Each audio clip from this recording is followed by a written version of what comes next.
Okay, well, good to see everybody again.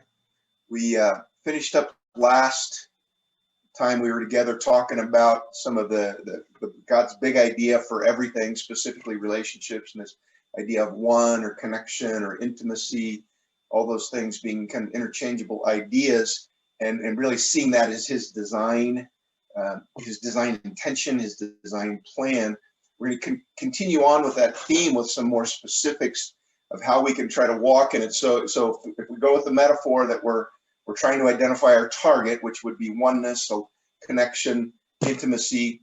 How do we get there? What's the path we go on to get to that place of really experiencing connection? Then the idea of understanding how God made us to need relationship and what that looks like, how it manifests itself differently in different human beings, and how that's all a part of the process of knowing, being known, caring, and acting as we have this construct of need. And so that's kind of the first couple sections here we're gonna look at is relate to this construct of relational need. But we will start with just this understanding that this is, again, part of how God has made us. This is not, we look at it from this perspective, that first point of theology, relational theology, that God's big idea is that we would experience oneness. The second point of relational theology is he actually created us with the need for relationship, as well as many other needs. And some of those are very easy for us to embrace, but this is a part that as we wrestle through maybe some of Western Christianity's constructs of if you feel like you need someone else for you, or if you're experiencing strong emotion and you're having this sense of wanting to connect with people that maybe you just don't understand the gospel, or you don't know God well enough. And so those could be some of our, if we feel like we need relationship or need care from someone, it can often be attributed to immaturity or weakness, or that it's somehow broken. We have a broken view of what God designed. And what we're going to try to walk through in this session is that this really is part of how God made us. It's part of his design that we would actually experience a motivation to move towards oneness, connection, intimacy. Okay, so he created us with needs, the reality of relational needs. When we think about how all the different interdependent things that God has created, we just walked through this in the last week during our Sunday gathering. But this idea that everything that God created is designed to be interdependent with something else. Everything came out of this formless and void, and then began to have distinctions. So from land and water and voids and expanses and firmament and all the different things, he starts to create these distinct things. And when he created distinct Adam, and the first thing that we know about in that story after he created Adam is he saw that there was no one to help him. And it was not good that Adam was alone, that man was alone. And so that's why the idea of not being in relationship, and a lot of the relational needs can be described as aloneness needs.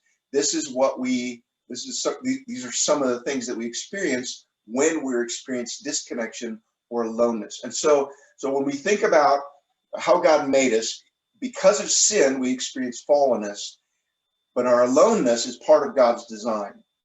And then there's a kind of a third ness, and that's brokenness. That's the function of living in a fallen world and trying to connect in inappropriate ways, or others are sinning against us and hurting us. And then we end up in this place of brokenness, which there's other therapies for that, which aren't necessarily in this construct. But part of our brokenness and all of our aloneness is met in relationship. It's God's intended design, both originally before the fall and after the fall, that we would care for each other, that we in brokenness and aloneness. But we're dealing mostly with aloneness here. But when we think about need and God's design, it's very easy for us to assume that our physical needs are appropriate. God made us with the need for food and sleep and exercise and water and rest and all those kind of things. And we're very patient. Mostly we're patient with each other about when we're feeling weak, or we're feeling tired, or we need food. And we wouldn't say, well, when you grow up, when you get mature, you realize you actually don't need those things. You're just not trusting God enough. And so when we experience emotional need or relational need, and it's this gap of connection, it's very easy for us to say, no, that's a function of immaturity, that you have not experienced God enough. And that's what we tried to propose with the idea of oneness, is that even when Adam had everything and no sin, God said it still wasn't good.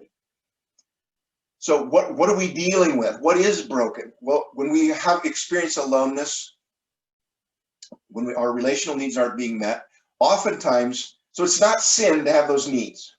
It's not broken. It's the way God designed it. So what is sin? Well, it's this idea that all those things are legitimate. God made us that way. But when we walk in sin, it distorts how we express relationship or seek to meet it or pursue it, and how we meet relational needs. We may try to give to get something.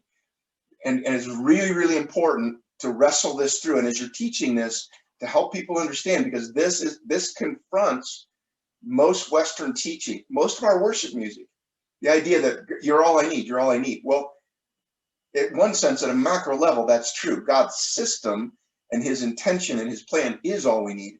But relationship with him is not all we need, and he never intended it to be. We don't declare someone weak for having physical needs, but we do oftentimes when it comes to relational needs or expressing that. So that, remembering again that definition of every system that God created was intended to be interdependent. We are so physically dependent on creation that we will die with just a few minutes, within just a few minutes of not receiving from God's system through life-giving oxygen. Obviously, food, water, all those things. We will not be healthy if we're not receiving continually. The need for rest. We spend about 1/3 of our life recharging. We spend about 1/3 of our life in a coma, completely non-functional, not producing anything. And we consider, well, that's just normal. That's the way God made us. Well, that's pretty inefficient. Somehow God is trying to help us see that we need lots of things. We are a needy people. We are not intended to be independent, but this interdependent. So when we think about sin, well, what is sin? This would be the way I would define it, and you can push back and you can wrestle with some of these things. By the way, as I'm teaching all of this, after each one of these points, I tend to see how people are responding to it. Is that pressing on you? Does that feel right? Because if just, oh, this is the way I've always thought, that's pretty rare. These ideas of God creating us to need other than himself, and the idea that he created us with specific needs, those can push on our moralistic, I just need to know the truth, do the truth, and that's all I need. It's just me and God. It's just me and God. And we kind of ignore all the systems he created that say, well, no, that's actually not all that he wanted to happen. We talked about that in the oneness in the church and body. So definition of sin is meeting legitimate needs in illegitimate ways. When we experience a need of hunger and we go steal food, we sin. But it's not wrong to say, I have a need for food. That's the way God made me. I have a need for rest. I have a need for sleep. I have a need to physically move around, or I'll atrophy and I won't be healthy. So there's sexual, we're sexual beings. There's all kinds of things, physical security, respect. All those things are part of how God made us to be healthy. And when we don't acknowledge those, and when we acknowledge them not just as a system, but as a system that we are intended to walk in, that we're married to somebody with needs, we have those needs. And at this point, walking through this, I start mentioning the Genesis mandate, and that's this idea of somehow promising each other that we recognize that we are God's primary lifelong agent, covenantal agent, to care for and meet one another's relational needs. That's what's unique about a marriage relationship, that it's long-term, and we have an assignment to care for another human being in a unique way. In the body, we can all care for each other, but in marriage, there's this unique opportunity to express it in a lifelong covenant. So letting people wrestle with the idea, well, in fact, even at this moment, if you stop and think about what would it be to be, what would it mean to have a sin that is not a legitimate need being expressed in an illegitimate way? And I ask people, if you have an idea, let me know. If you have a thought on that, what would that be? And we've been doing this with literally hundreds and hundreds of couples and lots of maturities, and up to this point, no one's been able to really challenge the idea that any sin is at its core, it's something that God designed us to need or to be healthy for us, that we distort and go and get in a way that He did not ordain. And so that's kind of a big deal. We can talk about that during the discussion if it's helpful. So when we think about what it means to be needy, there's two ideas. The idea that God created us to be needy, and then for people to wrestle with, how do I feel about being needy? How do I feel about my own heart needing human interaction? And that both of those can be troubling for people as you get them to consider that. The more troubling thing is when it's, oh, I have to confess or admit I have need. For me to be healthy, for me to flourish, I need others to flow into me with that. Okay, so that's the big idea that He created us with it. And then the big idea here that flows out of that, if He created us with needs and we're trying to help people grow in our capacity to experience connection and oneness, what is our construct going to be? And keep in mind, these are I think biblical words and ideas. They are not verses. And for some people, as you're training this, they'll push back, well, no, show me the biblical command. Well, there are a lot of biblical commands to love one another, care for one another, the way we relate to each other that point to these ideas. But it is something that has to be mined out of the big picture of the Scripture. It doesn't exist in a Great Commission, but it does exist in concept in things like John 17 and John 14 and all the one another verses. So it weaves together into this picture. So this is where we'll introduce this pathway. How do we know we're making progress? How do I really know myself? How do I describe how you experience relational need, or how my wife experiences relational, how I experience relational need or my aloneness? What are some tools we can use? And that's the relational needs language. And this becomes that pathway that we want to go on. And there are 10, and they're not the only 10. We could probably delineate out dozens, if not hundreds, maybe thousands of subtle ways we experience relationship. But these are some pretty significant this is the top 10 ways that the Dr. David Ferguson down Intimate Life and the Great Commandment Network in Austin, this is his construct, and it is a construct. It takes those big themes of the Scripture and tries to put handles on them so they can be useful to us. The reason I like them, one is I do think they're a pretty good summary of the commands of how we are to care for each other. Even more so, I believe these are good representations of what God has promised us in the gospel. In Christ, this is how He relates to us. And so it becomes, while it is a human construct, it is a very biblical picture of how God has defined healthy relationship, because this is how He's told us He will relate to and respond to His bride, His church, His children, depending on which member of the Godhead you're talking about relating to. But that's what we have. And so oftentimes these needs are a therefore kind of even command. And this first one, acceptance, it's not up there. Why isn't it up there? There it is. As an example, you can think of accept one another just as you've been accepted. And so the foundation for why we treat each other this way is the way God treats us. All right, acceptance. So that would be a really strong example of how God, that's a function of, because God accepts us, we accept one another. A number of these needs are like that. Some of them are representative of love one another verses. Some are ideas that are words that define an idea. They may not be specifically biblical words. So what I want to do here, and these other definitions, they will exist in the folder, the Google folder, and in the skills workbook that you'll have access to moving forward. But learning how to define these in your own mind, becoming highly skilled at these in your own relationships, and that so you can help others understand what they're expressing in their own aloneness is really, really a helpful tool. When you think about what will make you effective at teaching this, training others, this is a core competency. Learning what the relational needs are, how people express them. It's a tremendous opportunity to bring care to people, even when they don't know what they're missing, what their need is. When we are highly skilled and understand and can read people's desires by their words and their actions, we can actually bring care without them knowing it. So acceptance is a huge one.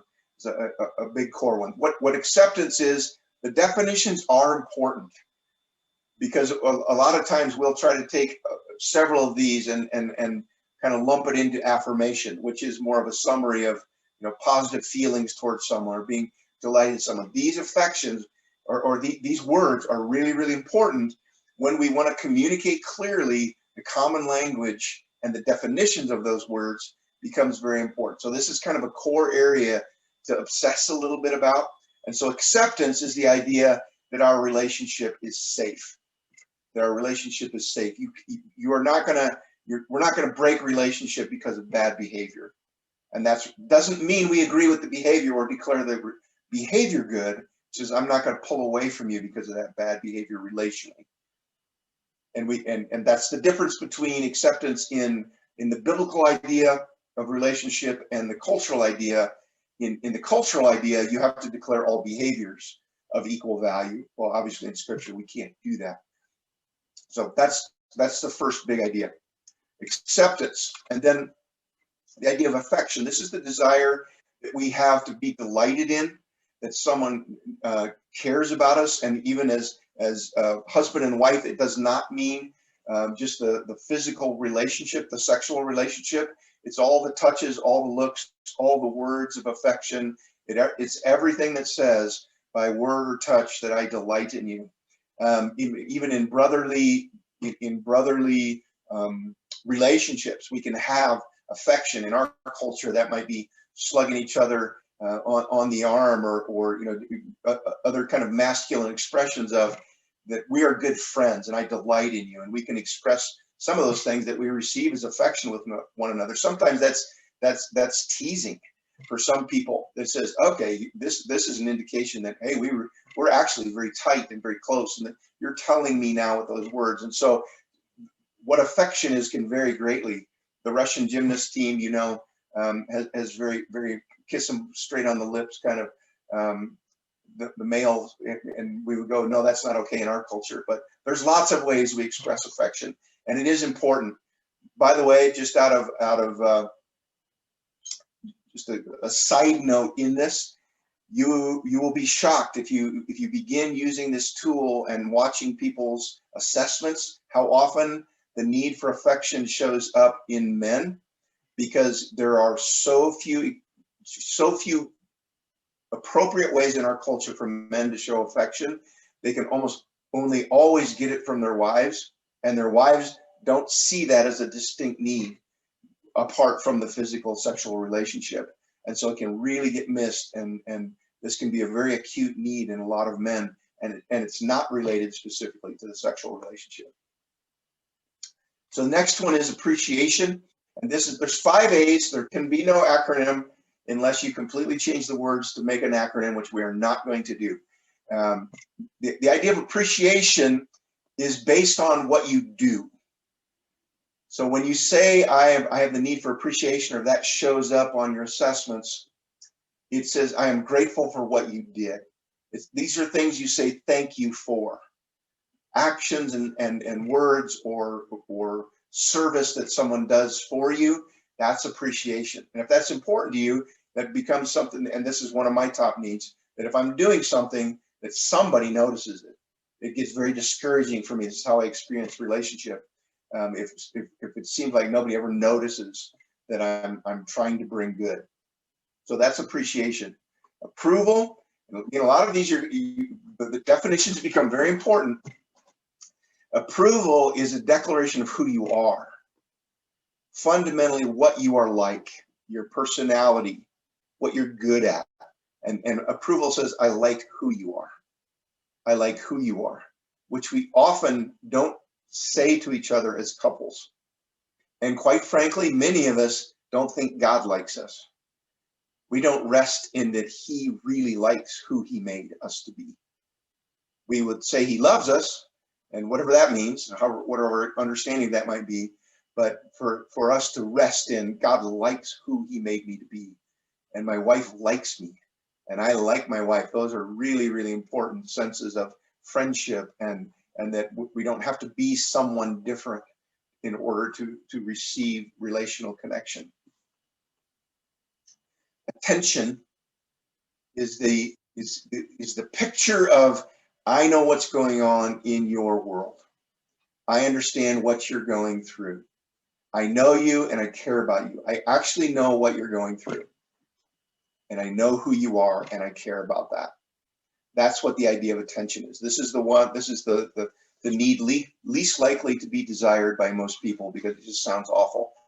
I have a need for attention. You have visions of people dancing on tabletops and trying to be the center of attention, but oftentimes that actually is how people cope. If they have a strong need for attention, that it does come out in this place of, okay, what can I do to say, hey, I'm here. Does anybody see me? Does anybody notice me? Does anybody care? By the way, this is where the definitions become really important. The very, very common male-female definition miss, like we miss each other. A wife, this would be very typical, doesn't happen in every couple, but the wife will say, you never listen to me. And what she's asking for typically would be, you don't know what I'm going through. You don't understand my world. What the husband hears is, I need to understand the sound waves coming out of your mouth. I need to understand what you're saying and then find a way to fix it. That's how we, when she says you're not listening, we hear as an appeal to be heard and then something to be fixed. And oftentimes in the feminine mind, they don't need it fixed. They just want to know that someone understands what they're going through. They don't, that's how they experience aloneness. It's a very, very common area in male-female communication and broken relationship. They just want to know, do you know what's going on and do you care about it? That's all I need. And then I'll go back to working hard and doing my thing. But so that would be one that can be very, very important to get a clear definition on, so that you don't miss what your mate is talking about, and helping people understand that difference. Comfort, this is one we talked about in a lot of different contexts, but it basically says, I join you in your pain. I join you in your pain. I'm willing to feel with you. In some ways, this could be as much a celebration as an experience of dark or hard things, but it's the same idea. This is the empathy, being emotionally present with people, meeting emotion with emotion. And this is a key need, because this is what God has given us to actually process all the trauma and hurt of life. And because we're so bad at it, oftentimes we end up very, very isolated in a relationship when we don't know how to experience pain. So that's how we can exist in this, feeling deep pain, not experiencing comfort from one another, and then we form these battle lines and this disconnection. So it's a really, really key skill to be able to comfort one another. Next one is encouragement. It's just the urging one another to persist or persevere towards a goal. It's basically just saying to each other, I believe you can do it. I believe you can do it. I believe in you. And reminding them that it's worth pursuing. This is often what we offer instead of comfort. When people need comfort, we try to encourage them.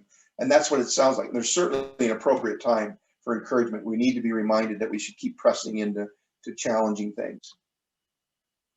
Respect is one that, because, well, love and respect as a ministry and a pattern of relational development, has this really, really broad definition for what respect means. And I think it can mean all of those things. It's a fine way to define it. In this tool, in this construct, respect is much narrower. It basically says, I value your personhood. Because you're made in the image of God, I can grant you respect. I can grant you dignity. You have meaning to me because you are human. And it doesn't mean I respect everything you stand for, what you believe in. It means you as a human being matter, and your opinions matter, and your personhood matters to me. And so when we're talking about respect, it's really important to keep it more narrow. Otherwise, for some of us, respect could be this really broad definition, and it makes it really hard for people in our lives, especially our mates, to understand how to actually express care for us.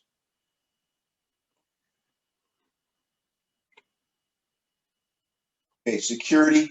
This is the promise that I will help you feel safe. It can be relational harmony. It can be systems harmony. The whole idea that up is up and down is down.